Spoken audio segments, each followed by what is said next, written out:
Hey, good day, everybody. Welcome to the Indian Boxer Ring. My name is Ishwar, and our guest today is Dan Buchwald. Dan, following the session that we had with you a few weeks back about the presentation that you made and the following Q&A that we had following the session, there was an overwhelming response about to invite you to come back and do another round of interview, and I reached out to you, and thank you so much for accepting to agreeing to come in and do this interview for us. Uh, Now, just to set a premise for this interview, a boxer fancier who just likes the form is like a mechanic working with a dog because he's got what he needs. But the fancier who appreciates the form and the function is like an architect. And this interview is going to focus more about the construction of the dog. We're also going to talk about the movement of the dog and also about the handling as well. So I'm excited and looking forward to having this interview. Dan, how are you doing? Very good. Thank you so much for having me. It's a pleasure and an honor to be here today. Wonderful.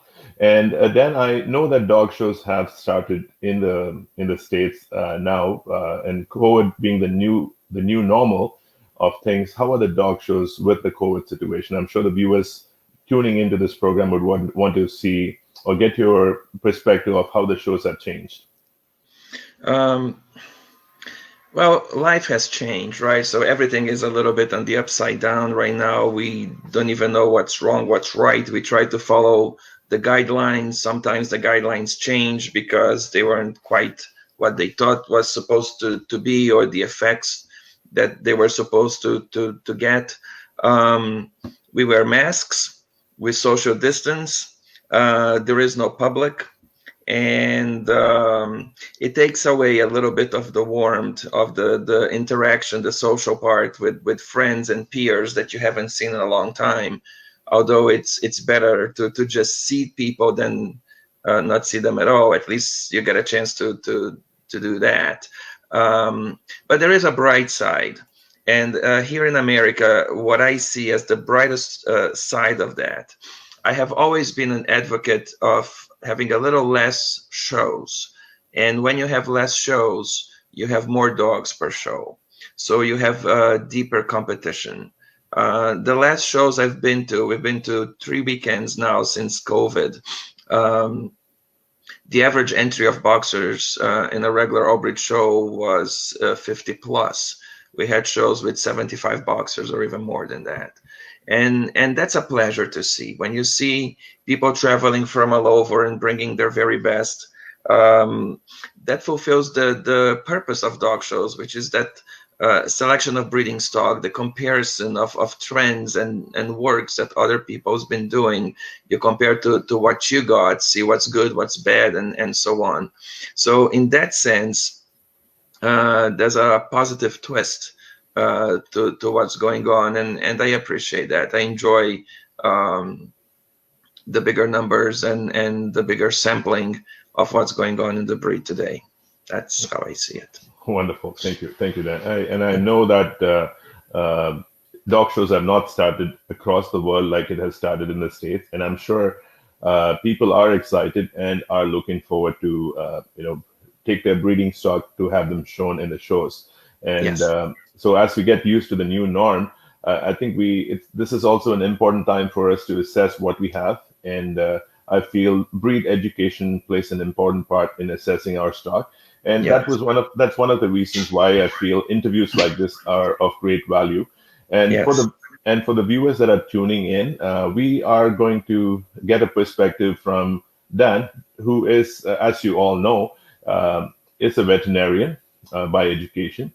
He's the youngest all breeds judge, and he is an author of many books. Having an in-depth perspective about the breed, about the anatomy of the breed, and he is a handler as well, and he's also been a breeder of boxes, a successful breeder of boxes as well. So there's a lot of information that we could use from Dan, getting his perspective.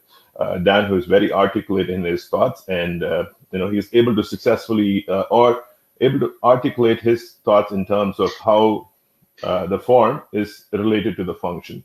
And that's the purpose of this interview as such.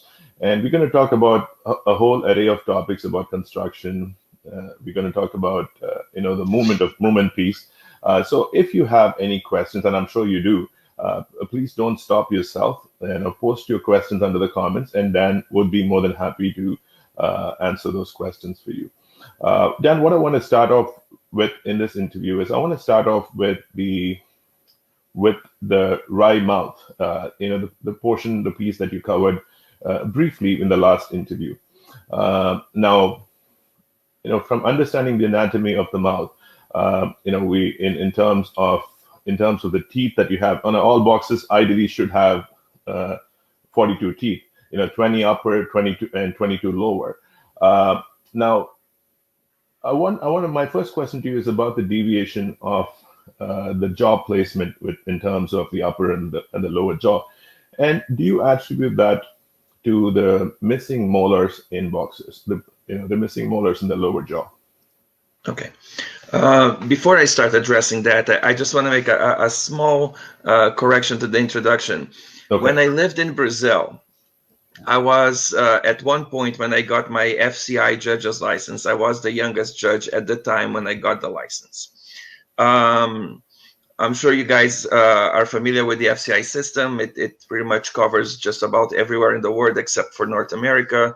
But at the time in Brazil, as many decades ago, we had some disagreements with the way that the Brazilian Kennel Club related to FCI. And I was one of the rebels who said, this is not working. We shouldn't be doing things this way. And we thought that the Brazilian Kennel Club should go and join the American Kennel Club way of doing things, the North American way of doing things. I got suspended for that. And I was told that I could rejoin the FCI system if I apologized.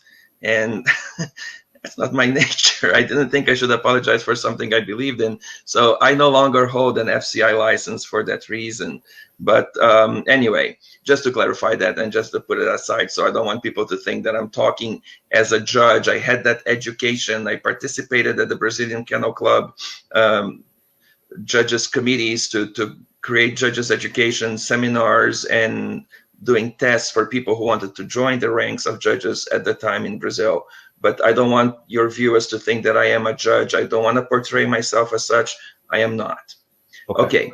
Having said that, putting that to the side, the boxer bite.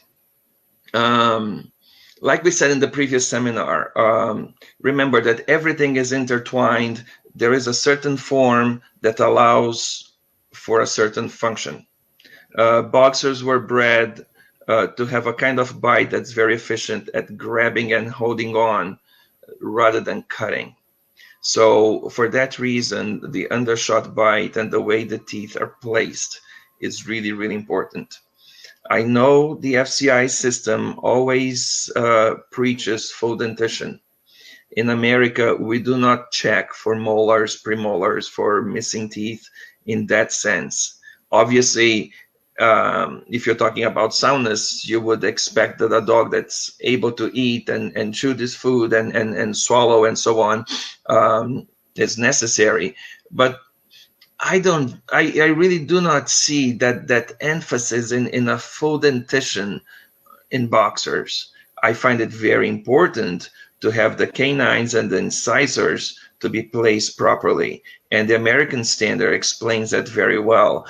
You want the back part of the lower canine to be right behind the front part of the upper corner incisor on both sides. The bottom jaw as wide as possible. The line of incisors between the lower canines to be as straight as possible.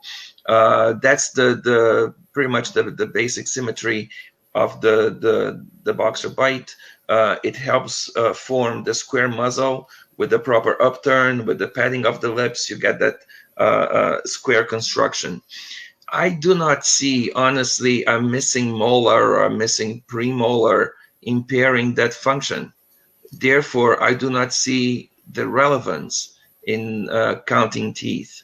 My dogs aren't even used to have a judge come and look at the side in the back of their mouths like you would on a Doberman. But remember, the function of a Doberman the way that breed was developed, or a Rottweiler, is very different from the origins and the function of the Boxer. So I would find it counterproductive to eliminate or to fault a dog that has a very good placement of incisors and canines and has the correct muzzle, to fault the dog because it has a missing molar or two or a premolar or two. I think that would be going down the wrong path and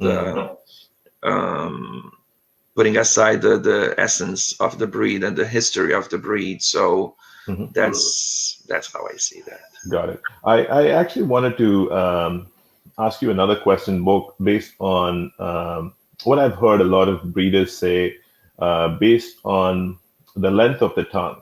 I've heard breeders tell me that if the dog has a length of the tongue, and if the tongue's placement is on one side, that's indicative of an issue with the deviation of the jaw alignment.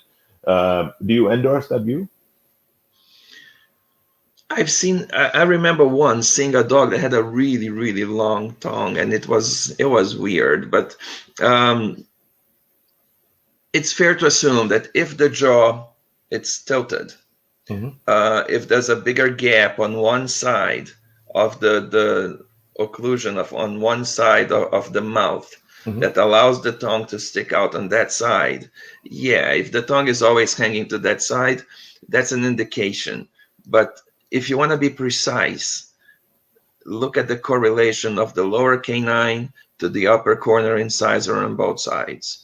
If they are about the same distances, if the position is almost a mirror image, one side and the other, then, sometimes just like people, dogs have habits and maybe the tongue sticks out for God knows what reason. But if you have the upturn, if you have the correct correlation of canines and incisors, top and bottom, that's where you go look for the structure.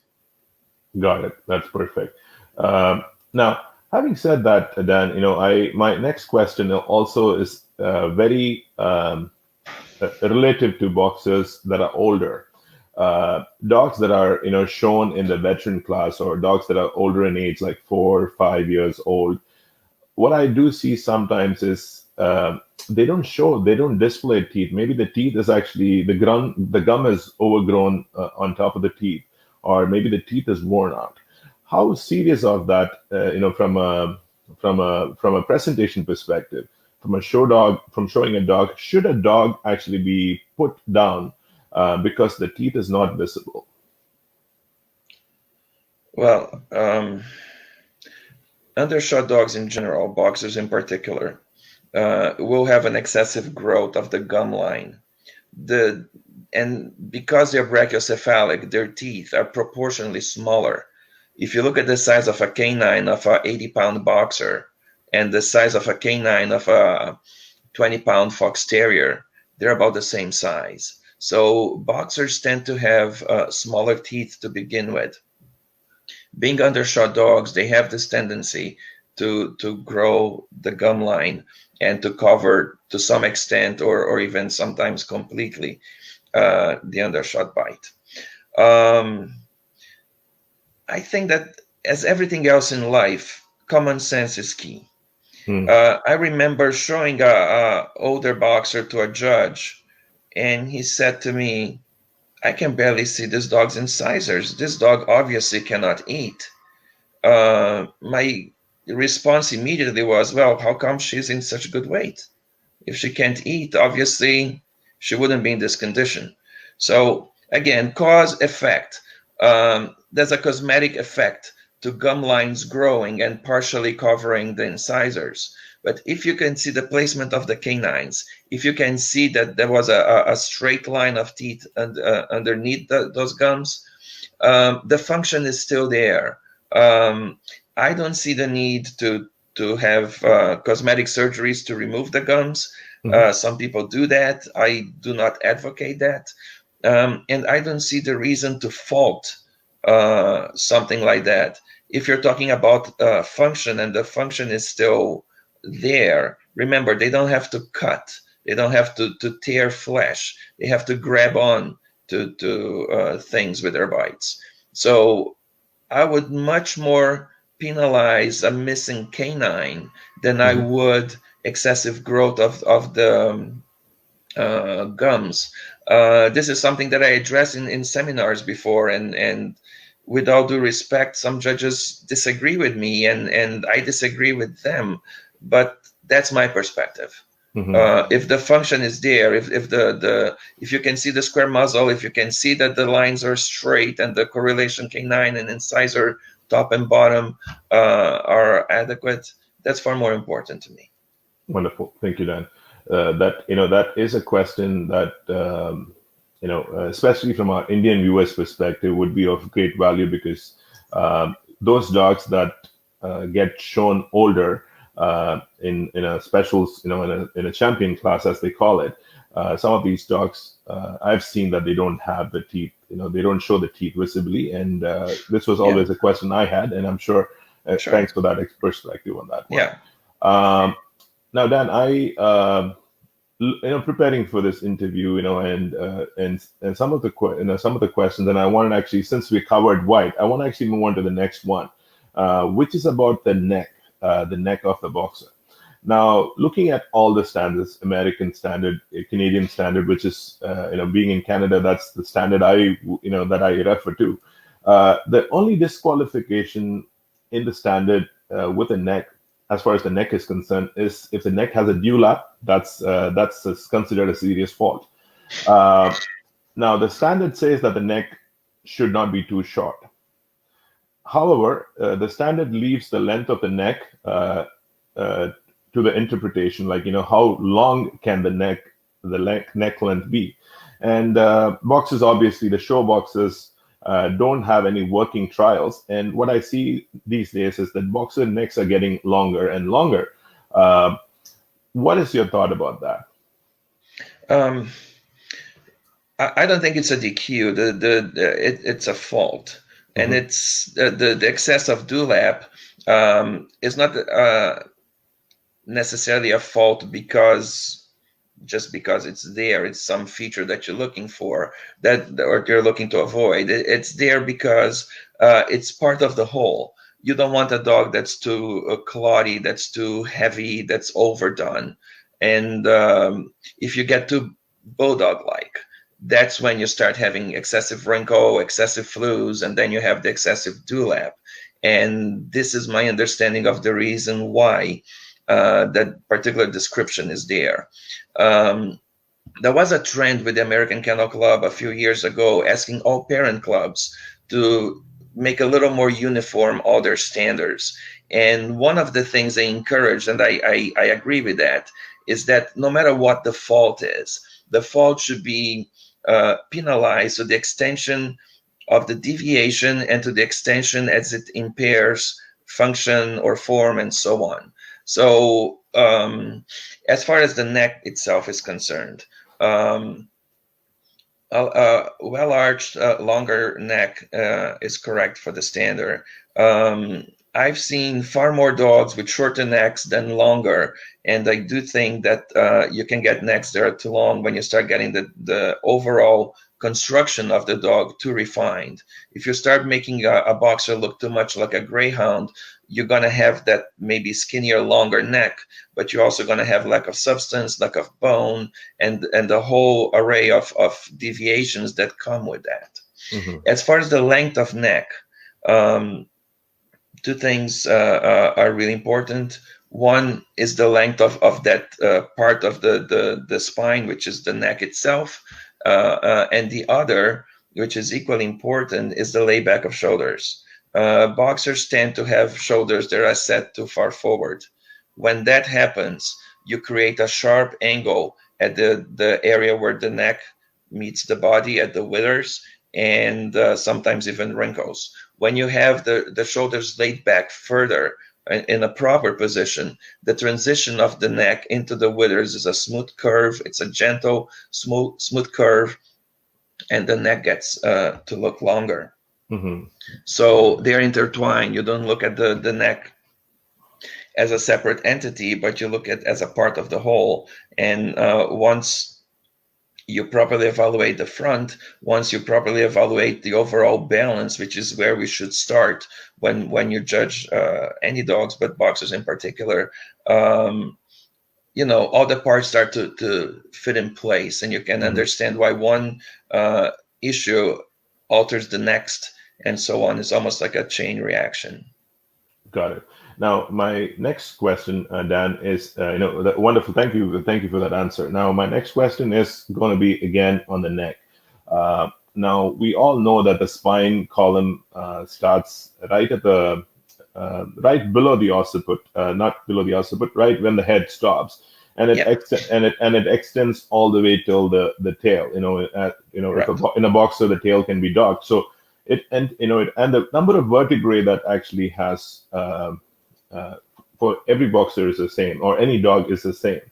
Now, the length of the vertebrae is what decides, how the shoulder blades are going to set in, and how they're going to align. Now, there is a notion, and that's my next question. Now, there is a notion that boxers with long necks often have long rib cages and well laid back shoulder blades. What are your thoughts on that notion? All right. Let's reorganize all those thoughts a little bit. Okay. Forget the length of the vertebrae. Nobody goes home and takes an x-ray of a dog and measures how long their vertebrae are. I'm assuming that the thought is a longer neck has longer vertebrae because every single mammal, with the exception of one case, but every mammal has 7 vertebrae in the neck. Whether it's a dog, a cat, a horse, whatever, 7 vertebrae. That's what dogs have as well. So if you have a longer neck, it's a fair assumption that the vertebrae in that area of the spine of the vertebral column is longer. That's a fair assumption, but it's really not that important exactly how long they are. What's important is the overall picture. I don't think that longer neck creates better shoulders. I think better shoulders create the impression of a longer neck. And just remember, we are dealing with selective breeding. So the first approach that you would think is that if the neck is longer, if those vertebrae, so to speak, are longer, the same would happen in the rib cage, loins, over the croup area, and the tail. So if that was true, then you would say when a puppy is born, if you just measure the length of the tail, you will know which dog has the longer neck. That's not the case. So I'm not advocating that. I'm saying the opposite. That is not the case. Remember, in nature, you have natural selection putting constant pressure on all kinds of animals, and their shape is determined by that. So in Africa, in areas where the trees were really tall and they had a nutrient content for certain animals, you'll have an animal like a giraffe that has a neck extremely long and a back extremely short. So if the theory that you're suggesting was correct, a giraffe would be a very, very long animal, and in fact, it's not. So that just shows that there's a certain genetic plasticity or capacity of adaptation in the wild. Now, we remove that from selective breeding. And instead of the fact that trees are taller, therefore the animals that can reach for those taller trees will be able to reproduce and produce more animals that are equally long necked, so on. We bring a whole different set of standards for selection based on of a human need at a certain given time. I like an example, which is the way Dobermans were developed. Dobermans were developed by Louis Doberman at a time where he was a tax collector, and that was really a dangerous thing to do. First, you had to carry a lot of money, and you'd be a victim of theft. And second, you have to knock on doors of people who were very unfriendly when they were forced to pay their taxes, and situations less than friendly could arise. He developed a breed that would protect him.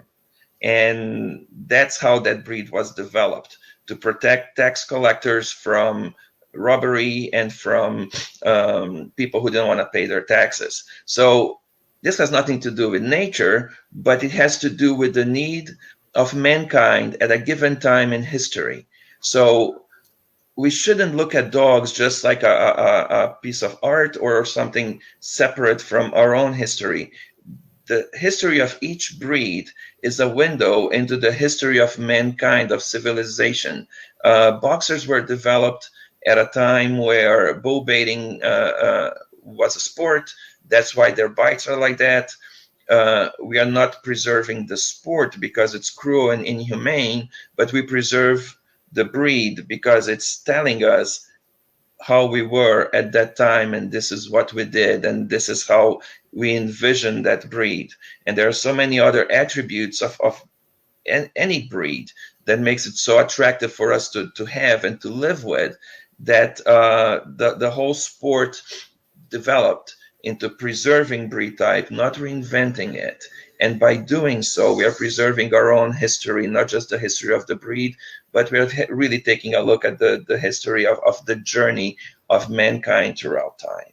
So with that in mind, we are talking about selecting breeding stock based on those standards. A form was defined based on a function, and we understand that the longer neck and the shorter back have implications into dexterity, agility, capacity to cover ground with efficiency and small amount of effort and energy and so on. So, we understand that, we preserve that. And by doing so, we are preserving our own history.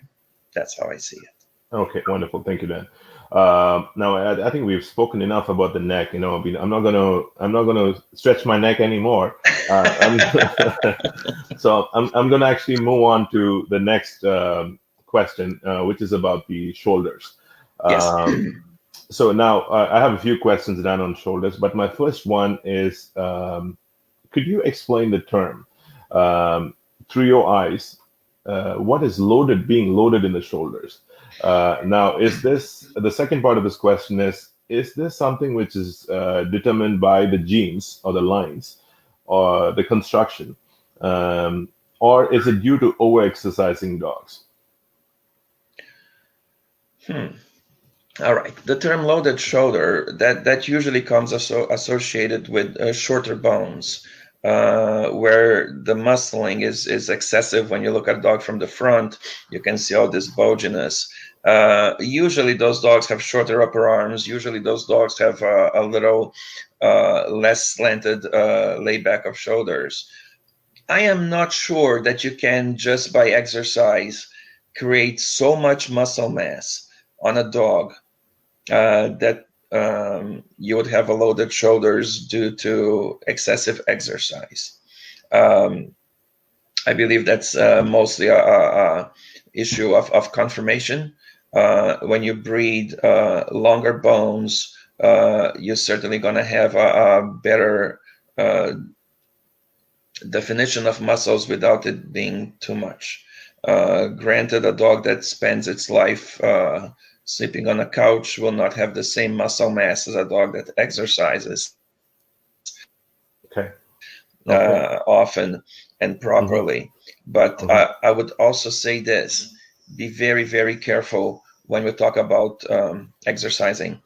Exercising is not a job that the dog has to be forced into doing. You got to always respect the limitations of each dog. There are dogs that will gladly do 15 minutes on a treadmill. There are others that will not tolerate that. Respect the dog's limitations. They are not machines. They're not like a car. Mm-hmm. There are individuals with emotions, with the limitations of individual limitations, and it is our job to make sure we respect those. Wonderful. Now, I just want to, since you mentioned about exercising, Dan, I do want to actually talk a bit about exercising, but before I do that, I do have a question from a viewer, Eileen from Australia. Now, she asked in her question, how does the relationship between the prosternum and shoulder angulation affect movement, and how are they related? Yeah. Hi, Eileen from Australia. Thank you for your question. All right. The layback of shoulders and the whole front assembly is very closely related to the spring of ribs. The whole rib cage, the way the rib cage is developed, will impact the front assembly. Obviously, the length of the shoulder, the length of the upper arm are very important there. But even if you have the right length of bones, if the rib cage is flat, if the rib cage isn't deep enough, you will not have a correct front angulation. The bones will start opening up the angle rather than being at the correct 90 degrees. So if you have the correct spring of ribs, if you have the correct depth of rib cage, and therefore the correct return of upper arm, a part of the rib cage will be seen in front of the upper arm, and that's the prosternum. So I just call it forechest because that's what it is, a well-developed forechest. The standard calls for the profile of the boxer in the front to be determined by the forechest, not the front part of the upper arm. So if that upper arm is laid back plenty, then you will see that. And that's where the correlation is. It's a causal relation where a proper developed rib cage will be extremely important, actually fundamental for a proper front assembly. Wonderful. Thank you so much. Now we're just moving on from shoulders onto the top line of a boxer. Yeah. Now the standard states that the top line can have a slight, it doesn't say it is straight, but it can be slightly sloping. But I actually have seen that the show boxes that, are, the way they're stacked, sometimes the top line is very totally different from the way they are in the move, which is understandable because the handler plays an important role in how the dog is stacked and while it is moved. How important is it to show the natural top line in a boxer when you're showing a boxer, when you're stacking a boxer on a hard stack? Because sometimes you don't see the loins, the shape of the loins. Sometimes they're stacked just straight, without any curvature on the loins, which is how the natural flow of of the spine happens. Do you think that is something we're doing different with the breed, or that's how the stacking has evolved over the years?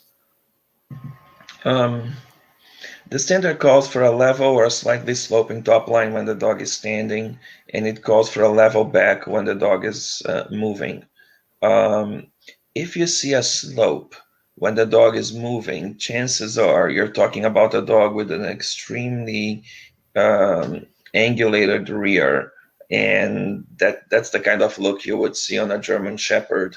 And there's an appeal for that because when you have a dog that doesn't have enough front angulation, it has too much rear angulation, you have a certain dramatic look to it where you have all that extreme going on. It might be appealing for the untrained eye, but it's very shocking and incorrect for those who've been in the breed long enough and know what the breed is supposed to look like. Granted, a handler can only do the best he can with what he's given, and if that's the kind of dog he's given, there's only so much he can do.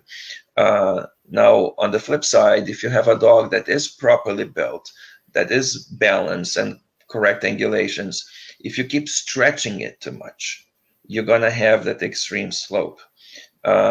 In Europe, they like that sparring thing with boxers where you see them stretch the rear all the way back, and there seems to be a straight line that goes from the occiput through the withers, through the back, all the way to the rear. It's just one big slope. I don't know when that trend started, but that's not what the breed was supposed to be. So if you're a handler, your number one job is to read the standard. and that implies understanding the standard. The best way to understand the standard is to understand the history of the breed, where the breed came from, why it was developed, what was its function. That makes understanding the text so much easier. So once you have that in mind, you will not stretch the rear too much. You will not make that improper look for the dog, because your job is to promote the virtues that you understood your dog has, and not detract and not to create faults that weren't there in the first place. As far as the roundness on the loin that you're addressing, I want to make sure that there's no misconception in the sense of what that means. The roundness is the continuation of a slight slope to the croup. Remember, in the previous seminar, I presented side by side a picture of a fox terrier, a boxer, and a whippet, showing the slant of the croup. Boxers should not have a flat croup like a terrier. They should not have a croup that's so slanted as in an Italian Greyhound, for instance. There is a slant, but it's mild, it's gentle, and you can see that when the dog is moving. Sometimes not so much when the dog is stacking. When you force the tail forward with the kind of wrinkling and skin that the boxer has, it may look like the croup is totally flat. But when the dog is going around in circle, you will see just an ever so slight curve. It's gentle, it's a discreet thing. It's not flat and blunt like a terrier tail. It's just a little less so. So that's what it is. And in the stack, if you see a big slant in the croup when the dog is stacked, chances are it is too much when it's moving. So that's... I just want to take a handler sip at this point in terms of hard stack. When you're hard stacking a dog, should the tail be, they say the position of the tail, they call it the gay tail, the angle of the tail. But I've seen some boxes which actually the tail is pointing upwards. Should the tail ever be pointing upwards, or is that the handler pushing the dog forward just to compensate for something, maybe he's, maybe the front? Well, yeah, there's a center of gravity on the dog where all parts find balance. Some dogs have a tendency to be a little lazy and lean backwards. So you can pull him forward either by the tail, or if you stand in front of the dog with the bait, you make him come forward. That will bring the full chest that the dog really has.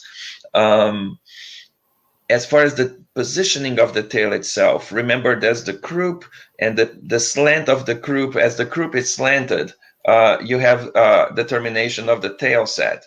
The more slant, the lower the tail set, the flatter, the higher the tail set. But again, dogs are not like cars, they're not like machines. They have something that machines don't have, which is emotions and temperament. So when a dog is excited, it is a natural response of the body to have the tail up higher, to hold the tail up. When the dog is more submissive, the tail will go down. So look at the positioning of the tail, not just as the bone structure, but remember to bring into the equation the temperament. If the dog seems to have the conformation of a proper croup, but the tail is being held low, maybe it's not the croup, maybe it's in here, it's the mind. I wouldn't just look, oh, I see a tail that's held too high. There's something wrong with the croup. Maybe the dog is just really alpha dog, and he's trying to assert his dominance among the other dogs around him. Or maybe he just wants to play and he's excited about that too. The tail will go up like that as well. Wonderful. But, yeah. That actually gives a lot of perspective, Dan. Thank you so much for that. Now, one of the articles that you have authored is about the cat feet. You actually attribute a lot of temperament causing a dog to have, the cat feet or lack of it. Yes. Now, what I want to actually ask you is about a growing boxer puppy. When a puppy is growing, it's actually and it's going through different stages. They call it the ugly duckling stage, and it actually settles down at a later point. But also, this question is from Jay in India, and Jay actually is asking this question about a growing boxer puppy that has changing feet.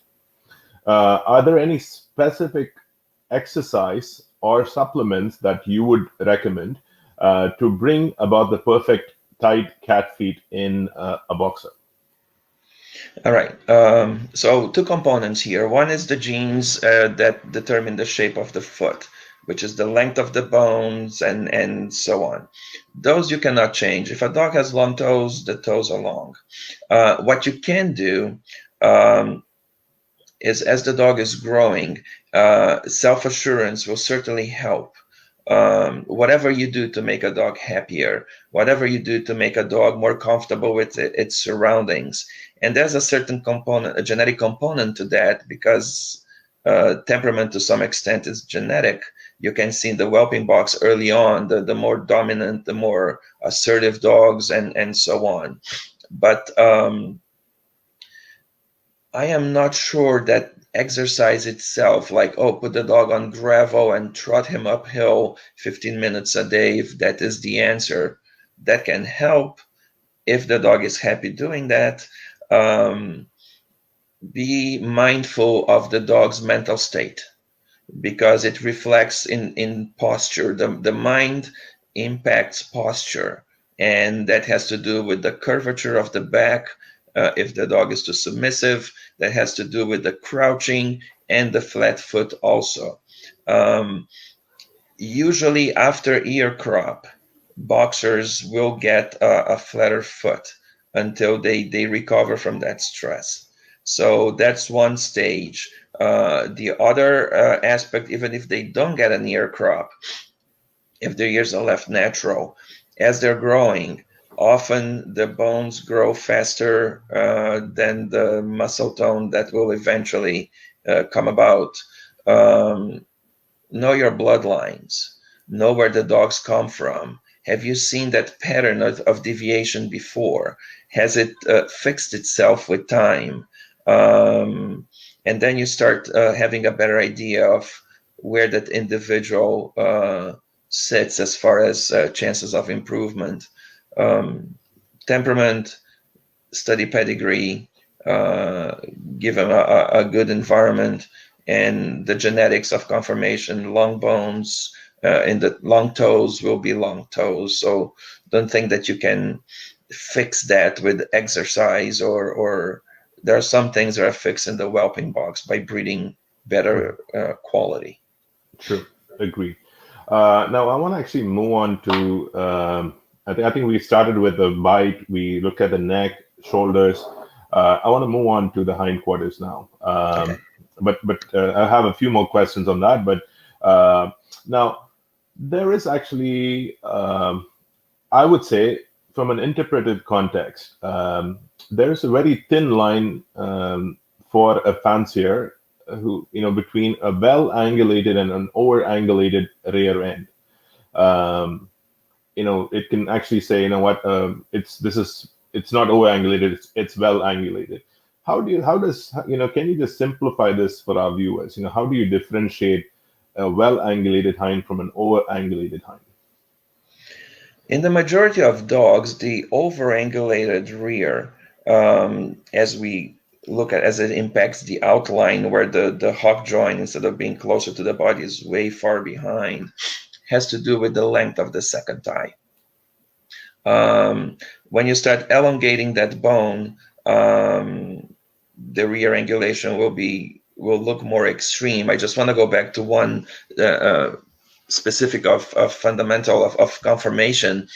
The rear angulation itself, when we're evaluating it, it has to do with the slant of the croup and the upper thigh. That should be a 90-degree angle in a boxer. But I think what you're addressing is that second thigh being really, really long. What happens in those cases? The hock joint itself will be placed so far backwards in the outline of the dog, And the price you pay for that is that hog joint, when the second tie is so extreme, it really doesn't move as much. So the propulsion, that hitting the ground, the rear foot hitting the ground and causing this whole body to move forward by a strong step, that's lost. So you can see that when the dog is moving, that the hog joint itself barely moves, and the tarsal part, where it should just kick back and stretch, it just does not do that. That's called a sickle hog. That's how you evaluate it when the dog is moving. If the joint is not stretching, if the foot is not kicking back and causing efficient propulsion. It happens often in North America. You can see that in many cases in boxers. If you want to see a case of a very evident case of sickle hogs, though, go watch Dachshund Ring. Dachshunds usually have that really extreme lower tie, second tie, and their hog joints very seldom even go 90 degrees when the dog is moving. That's that. Okay, wonderful. Thank you. Thank you so much for that. Now, my next question, Dan, is about the about specific to boxers, and we see this a lot in India. And so this is more for the benefit of Indian viewers. And this question again is from Jay from India. So Jay, in his question, states, could you share some tips to avoid boxers from developing pressure patches? Once these pressure patches are developed, what are the remedial measures that you would suggest to get rid of them? By pressure patch, I suspect that's a callus, right? From contact, like the dog lays on cement. Right, correct. Okay. First thing, remember that the hair follicle is a part of the skin structure. So if you remove the skin because of trauma, and if the body replaces that with scar tissue or calluses, that hair follicle is no longer there. So the odds of growing hair when you have the damage are very small. To some extent, there is some healing that can happen, but when you have this extended elbows and knee joints with calluses, that's really hard to fix. So prevention is the key here. I have my dogs run on grass. I have my dogs run on gravel. When they are not running loose in my house or sleeping on a couch, they have what's called, I don't know if you guys are familiar with something called Kuranda beds. This is a heavy metal frame bed with it's almost like a hammock with a canvas that's soft and has a give. On top of that, there's some sort of pillows that you can put there or cushions that you can put there that the dog can lay on. Obviously, some dogs are really, really stubborn and they would prefer to lay on gravel and see the activity that's going on somewhere than the more comfortable bed that you provide them with. But definitely providing them with soft surfaces to lay on would be great. What happens often, and I don't really know what's the approach to owning show dogs in India, but there are parts of the world where there's just a kennel and that's where the dogs live. And I suspect you should be able to provide for all their needs when they live that way. For my interpretation, boxers thrive living in the house. So my dogs lay on a couch. My dogs lay on carpet. They have beds everywhere. My house, you think it's a dog bed store, because if there's a new bed, we have it. We buy it. And right. You know, that's how they live. And I would love to see that approach to boxers all over the world. Boxers thrive on that, and it's not just about the callus itself. It's about their mental state. They crave human interaction. They crave being part of the family. They're wonderful with children, and it's just owning a boxer. It's not like owning a thing. It's an experience. It's a privilege, and they give you so much. So go the extra mile, do the extra effort, give them the comfort, the mental, physical, meet their mental and physical needs, and allow your life to be enriched by having them. That's the calluses will never even be a problem because you don't even think about it. They Wonderful. just don't And happen. I think you have addressed not just the callus but also the physiology of the dog here in this Yeah, in answering this question. So I think very aptly said. I think it's just there is an element behind the dog which is the mind, and I think I think it's really good that I lovely articulation. Thank you so much for that. yes, Uh, Now, I do have one other breed specific questions before I sure. move on to handling. I've heard this also. A boxer is a square dog. Um, as in everybody's heard it. Anybody who's read the standard would have heard this. But I've also heard that it's okay for a bitch to be longer in body because she's going to be bearing litters later. What is your opinion on this? Yeah, the standard starts, at least the AKC standard. The boxer is a medium-sized square dog. It doesn't say the boxers are medium-sized square males. It's a square breed. There's this ongoing belief that longer bitches would be able to bear bigger litters, more puppies in her abdomen or whatever. I have never seen any scientific study that says, oh, look, these longer dogs have bigger litters, bigger number of puppies, or anything like that. This is what I say. A longer bitch is able to bear a full litter of longer puppies. If you're breeding for length of loin, long loins, this is what you're going to get. And there's no discrimination between a dog or a bitch when it comes to the loin itself. It's not sex linked. So if you want to preserve square, you breed for square. Mm-hmm. This old wives' tale, this belief that longer bitches are better in any way, no, they're not. Breed for square, breed for balance, breed for breed type, preserve breed type.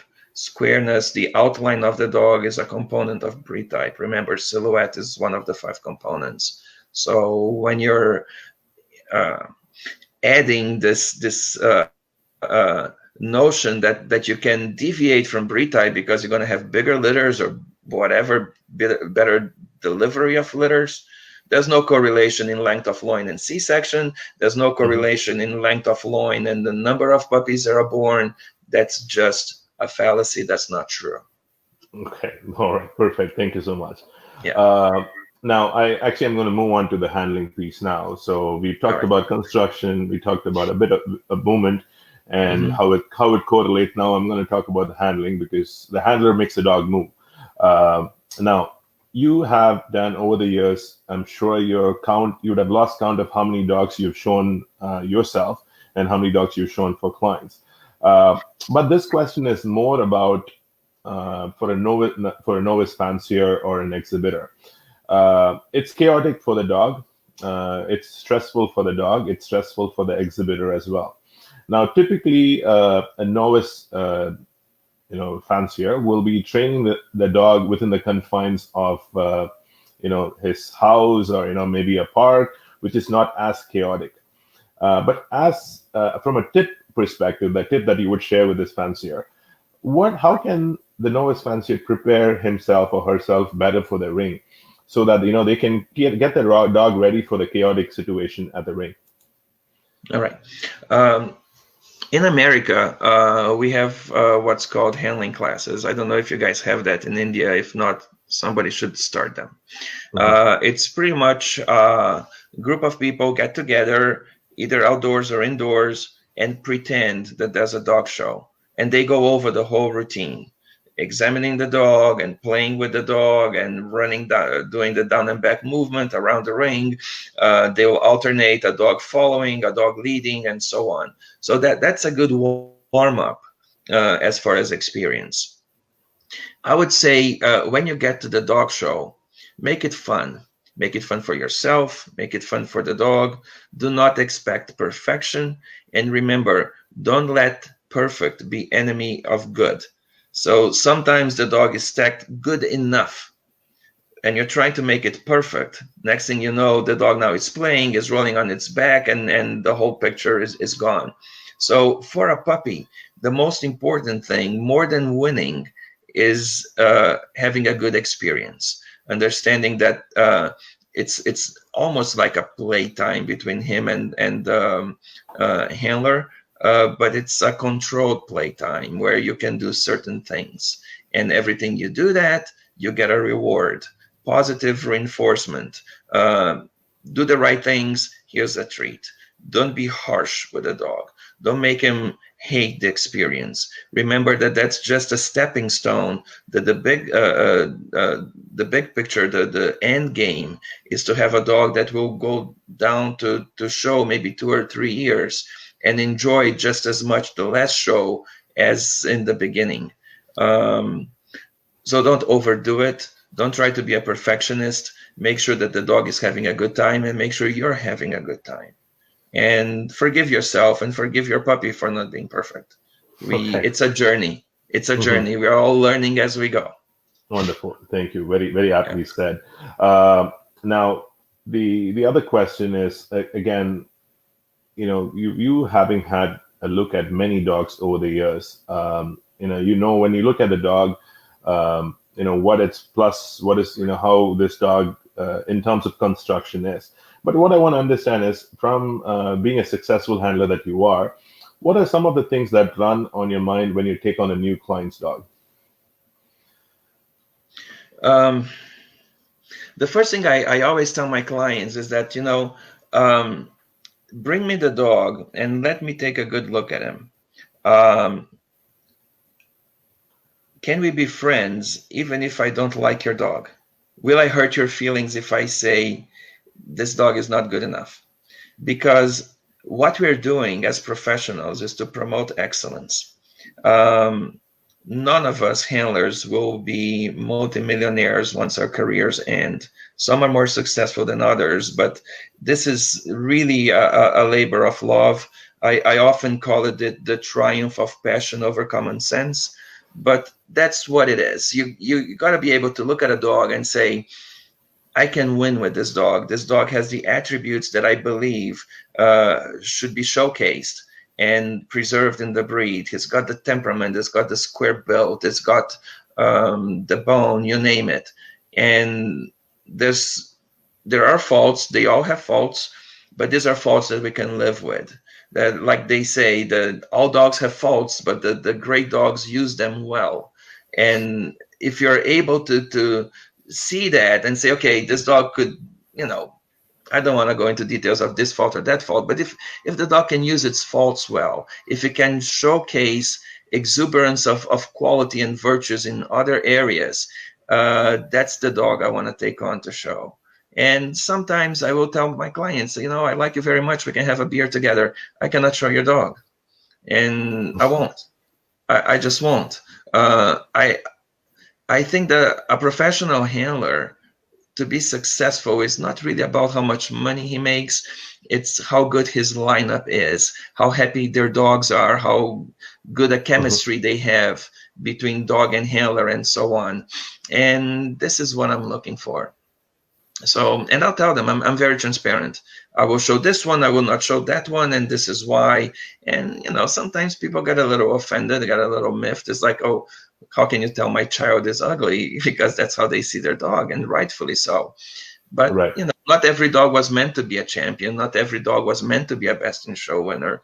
And, you start and you see a dog that and you show a little bit, see how far it can go. Is there potential for growth? Is there potential for winning more? Is this dog just worth finishing a championship? Or can it really make a difference as far as rankings? Can it be a top 20 dog or so on? And that's how you go about it. Wonderful. Thank you. Now, I actually wanted to talk about a trend that I'm seeing. And of course, if you notice that this trend was not in place 10 years or 15 years back. It's getting better. What I'm talking about is plain dogs. Plain dogs are starting to gain prominence, which is good, which is encouraging for a breeder. But I also see that flashy dogs are still considered favorites for the highest honors. Um, how do you look at it? Like for example, I just want to kind of slightly deviate here. Like in a German Shepherd, they have a German Shepherd which is going to win the shoots and trials, and there's a German Shepherd which will actually win an all breed show. There's a clear, a breeder will take that type of a dog to that part of the show. And similarly, I see that flashy dogs are clear favorites in all breed shows, and plain dogs are, have good chance of winning at the specialty show. How do you see this trend? It's been there for a while. It's undeniable that for a while the standard described. Actually, I have to go back to see even if it's still there in the standard nowadays, where it says why markings are allowable and often very attractive. Yeah, if we could stop there and say, yeah, this is attractive as opposed to necessary, things would be different.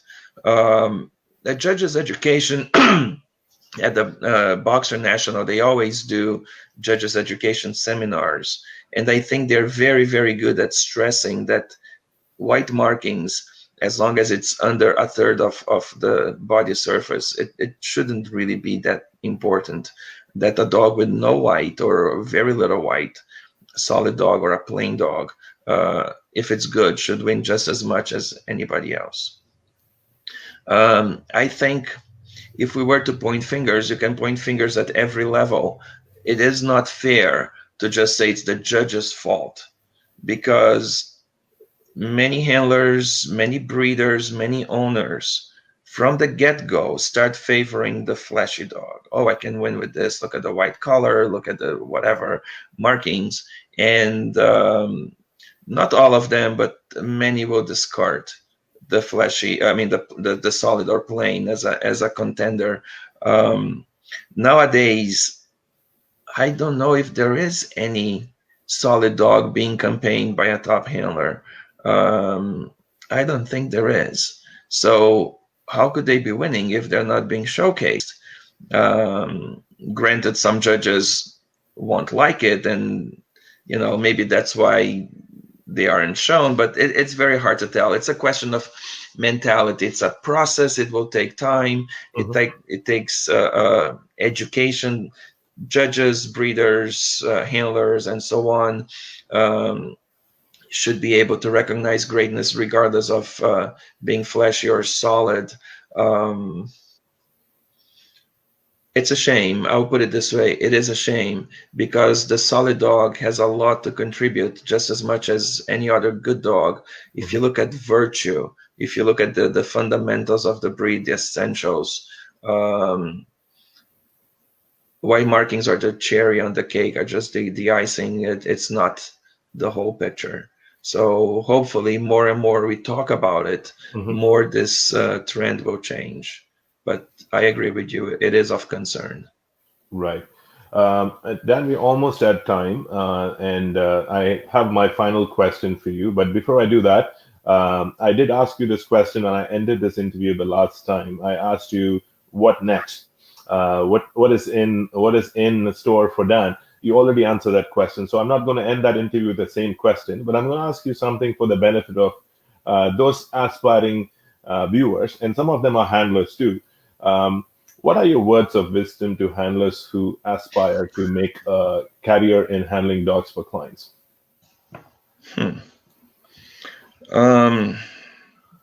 First of all, you gotta love dogs. You gotta respect them. You gotta understand their emotions. That to me is crucial. I don't want to come across as somebody who's trying to give words of wisdom, because I often question my own wisdom. But I saw the interview you had with Diego Garcia, and this is a professional I deeply respect, very talented, and I could give other examples of equally talented handlers.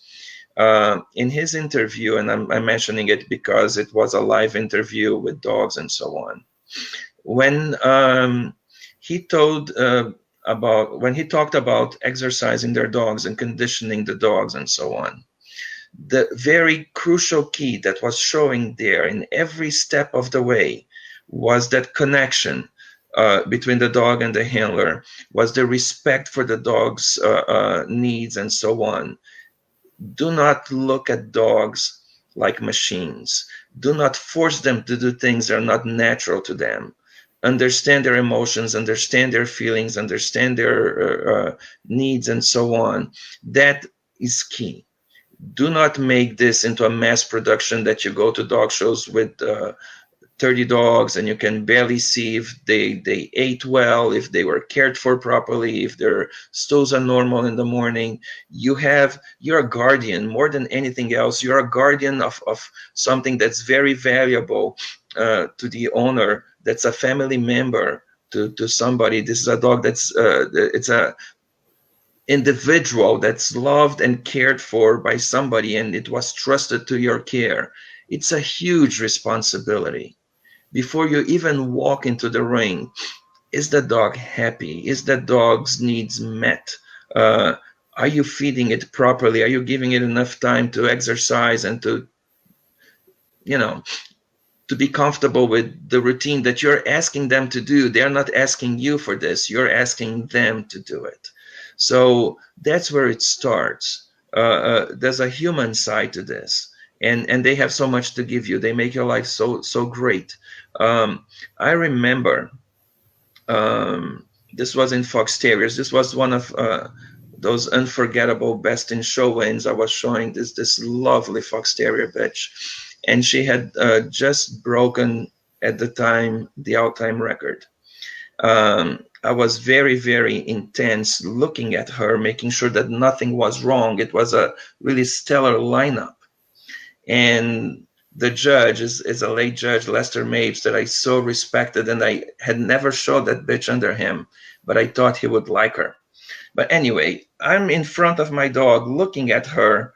I did not notice that the judge had made his decision, and I guess he had a great sense of humor, and he noticed that I wasn't really looking at him. So instead of saying Fox Terrier or this dog is Best in Show, he just stretched his arm and had the ribbon pointing at me. Everybody noticed. I didn't. And the handler behind me, he had a Dalmatian. He just went like this on my shoulders and he pointed at the judge. But the one thing I noticed is before that, and I knew I just broke the all-time record for that breed. It was in bitches. It was awesome. But Fox Terrier bitch was wagging her tail. She was so happy of everything that was happening. So we had gone a year and a half at that time showing her. And it was so much fun for her. It was fun and games. Don't ever forget that. Before the Best in Show, before anything else, that dog is wagging his tail or her tail, is loving everything that's happening there. That is your job. Make that dog happy. Make that dog be its best. And by doing so, you're making yourself be your best, because it's not about what record you bring or what number of Best in Shows or whatever. It's about how much fun that journey was. Things will happen. Respect your dog, love your dog, be mindful of the responsibility that's put on your shoulders. Have your equipment, whether it's a leash, your vehicle, your housing situation, in top condition. Keep it clean, worm-free and parasite-free and all that. Provide the dogs with the best life they can have. And you know what's going to happen 4 or 5 years later or 3 years later, if that dog comes back to you to be shown in the veterans class, that dog will remember everything you've done, and you will remember all the good moments that you have. And that's what this is all about. It's a life experience. It's a journey. And if you can't see that, if you can't enjoy dogs at that level, maybe handling is not for you. Maybe do something else. Work in the financial district, work in some other field. But if you choose to work with dogs, don't ever allow yourself to lose the opportunity of the whole big picture, which is a really wonderful journey. Truly said, and word of wisdom indeed. Thank you so much, Dan, for your time. And it has been a pleasure. But I just want to take a quick moment to thank my team that's working in the background. My team comprises of Khater Narayan, Satish, Jasima, and Sushant. It was a wonderful interview again, Dan. For the viewers that are watching this interview or who missed the first part of the interview, this particular interview is going to be available for you in YouTube or on YouTube as a permanent record. And once again, I would like to thank you, Dan, for sparing time amidst your tight schedule to give us your thoughts and perspective about boxers. Truly appreciate it. Thank you so much. Thank you for all that listen to us, and I hope when this COVID madness is over, we can all come back to this sport at a very best version of ourselves. I wish you all the very, very best, and thank you very much. Thank you. All right. Have a wonderful day, everybody. Thank you. All right.